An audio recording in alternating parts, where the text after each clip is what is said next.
Le service pour lequel nous sommes appelés est d'une importance capitale. Il consiste à étudier des actions nécessaires à l'établissement d'un cadre structuré, professionnel et humain pour la protection, l'accompagnement et l'encadrement des enfants et des adolescents en situation de vulnérabilité ou en conflit avec la loi dans le pays, tel que dicté par l'arrêté portant création de la dite commission présidentielle du 28 février 2025 et les axes stratégiques 1 et 2 de la politique nationale de protection et promotion sociale PNPPS du pays. Tenant compte de la population cible, ce travail mérite l'assentiment de tous. Mesdames, Messieurs, dans l'exécution de notre mandat, l'intérêt supérieur de l'enfant sera au cœur de nos actions. Il nous servira de leitmotiv pour la création par l'État haïtien de centres d'accueil et de maisons de rééducation qui ne seront pas que de simples structures physiques, mais surtout des espaces de dignité, de reconstruction de l'être et d'espoir au profit de nos enfants en situation de vulnérabilité. C'est avec un sentiment du devoir et de résultats obligés que nous allons apporter notre expertise à la matérialisation de ce projet prioritaire du gouvernement. De même, nous avons une vision nette et claire de nos attributions. Nous allons nous atteler à dresser un état des lieux des structures existantes, contribuer à la définition d'un document de politique publique pour la mise en place de ces structures, proposer des cadres juridiques et techniques adaptés aux réalités actuelles, mobiliser les ressources nécessaires, financières, humaines, logistiques, tout en garantissant une synergie productive entre les acteurs publics, privés et associatifs, entre autres. De plus, nos actions seront en nette adéquation avec la politique nationale de protection et de promotion sociale, PNPPS, en application au ministère des Affaires sociales et du Travail depuis juin 2020. En réalité, cette initiative ne pourrait aboutir sans la participation de toutes les parties prenantes, institutions étatiques, bailleurs de fonds, professionnels de santé, travailleurs sociaux, experts et surtout les communautés bénéficiaires. Ainsi, nous faisons appel à l'unité et à la collaboration active de tous. Dans le même ordre d'idée, la création de cette commission présidentielle entre dans la dynamique du gouvernement de promouvoir la justice sociale inclusive dans le pays. Voilà pourquoi nous adressons des mots de remerciement au Conseil présidentiel de transition via son président, M. Fritz Alphonse Jean, au Premier ministre, M. Alix Didier Fils-Aimé, aux membres du gouvernement pour la confiance placée en nous et surtout pour cette marque d'attention manifestée à l'égard des enfants et des adolescents vulnérables et ceux en conflit avec la loi. Nous profitons de cette tribune pour adresser des mots de félicitations au ministre des Affaires sociales et du Travail, M. Georges Wilbert Frank. L'insécurité orchestrée par la violence des groupes armés dans la capitale et d'autres départements du pays reste une préoccupation majeure pour le gouvernement haïtien. Elle empêche à la population haïtienne de jouir pleinement d'un droit fondamental, celui de la sécurité.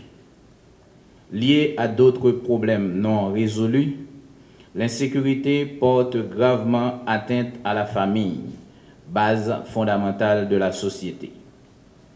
Cette violence se caractérise par la destruction des vies et des biens, rendant très critiques les conditions de vie des familles. Les parents se trouvent confrontés à des difficultés énormes, les empêchant de répondre aux besoins de leurs enfants. En réalité, la population haïtienne est composée majoritairement de jeunes. Voilà pourquoi ils sont les premiers à payer le prix de cette insécurité qui dure déjà trop. La situation dans laquelle vivent nos enfants et nos jeunes aujourd'hui nous interpelle à bien des égards. À un moment où ils devraient jouir de l'affection et de l'amour de leurs parents, se trouver à l'école ou à l'université pour s'instruire, se former et se perfectionner, malheureusement, en raison de leurs conditions de vie difficiles, ils se sont engagés dans des travaux dangereux, susceptibles de nuire à leur santé et à leur moralité. Dans la pratique, une frange serpente les rues des différentes villes du pays, pratiquant la mendicité forcée pour subvenir à leurs besoins. D'autres connaissent tous les maux de la domesticité ou deviennent des instruments des groupes armés. D'autres encore, en conflit avec la loi, reçoivent des traitements inappropriés. En général, ces enfants sont considérés comme vulnérables.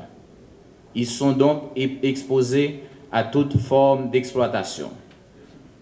Ces manières de vivre ne cadrent pas avec la protection, l'aide et l'assistance que nous leur devons conformément aux dispositions des instruments juridiques nationaux et internationaux. Ce tableau alarmant nous motive à dire que l'heure est à la synergie et à l'action en faveur des enfants et des adolescents, particulièrement les vulnérables ou en conflit avec la loi. Nous nous rejoignons à l'acte du Conseil présidentiel de transition, soucieux de son engagement envers les enfants du pays qui, par arrêté en date du 28 février 2025, a créé la commission présidentielle ad hoc dénommée Commission d'appui à la mise en place du réseau national de centres d'accueil et de maisons de rééducation. Ainsi, le 12 mars 2025, l'arrêté nommant les membres de cette commission a été publié. Ces actes vont en droite ligne avec la volonté du Conseil présidentiel de transition et du gouvernement qui est de satisfaire aux besoins urgents en cas d'encadrement et de protection des enfants et des adolescents en situation de vulnérabilité et ou en conflit avec la loi. En cette cérémonie marquant l'installation des membres de cette commission présidentielle, c'est avec beaucoup d'intérêt que nous apportons notre contribution à la réussite de cet événement.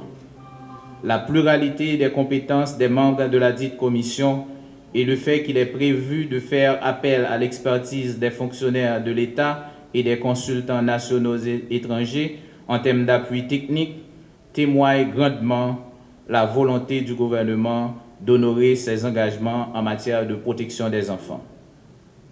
Et c'est ça qui mettait nous dans le niveau de désarroi ça, que jeunes garçons et jeunes femmes vivent dans le pays d'Haïti. Pour les gens qui connaissent la situation de la population dans le pays d'Haïti, nous avons 54% de gens dans le pays qui ont moins que 25 ans. Et dans la globalité, ça, nous avons 36,5% de gens dans le pays qui ont moins que 15 ans. Comparé à l'autre pays, dans les Caraïbes, qui justement vivent en situation de vieillissant, en population vieillissante, vieillissement de la population par ailleurs, nous-mêmes, c'est tout à fait le contraire que nous vivons là, comme là, dans le pays. Par contre, Là, nous dans la situation ça, là, on pays dans la situation ça, et puis pas gagner des mesures de politique qui prend pour assurer que vous encadrez jeunesse ça, vous encadrez force vive ça. Résultat, c'est ça que nous connaissons. Des milliers de déplacés, jeunes garçons, jeunes femmes qui courent aller tout partout. La première vague, c'était Chili, c'était Brésil, Nicaragua. La deuxième vague, c'est les États-Unis particulièrement à partir du programme Parole Biden, programme humanitaire que le président américain Biden fait.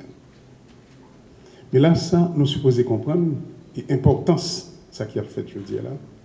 Avant même de parler de l'importance, là, je vais saluer le ministre des Affaires sociales et aussi un membre du conseil présidentiel, là, Leslie Voltaire, qui était en charge du dossier ça et qui mène à ce que nous avons fait, je dis là, installation, membre commission ça là.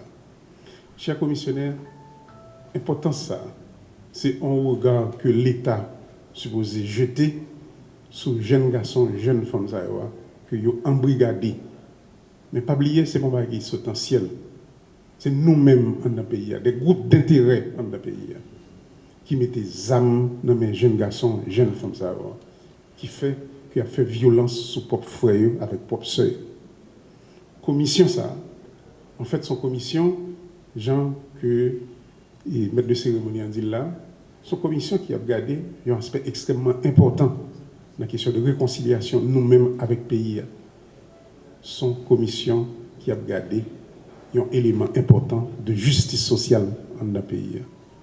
Il y a un pile dit, bon travail, et nous souhaitons que la commission ça a jeté lumière sur ce qui a fait à Timondio et surtout permettre que le gouvernement ramasse jeunes garçons, jeunes femmes que mettent dans la situation.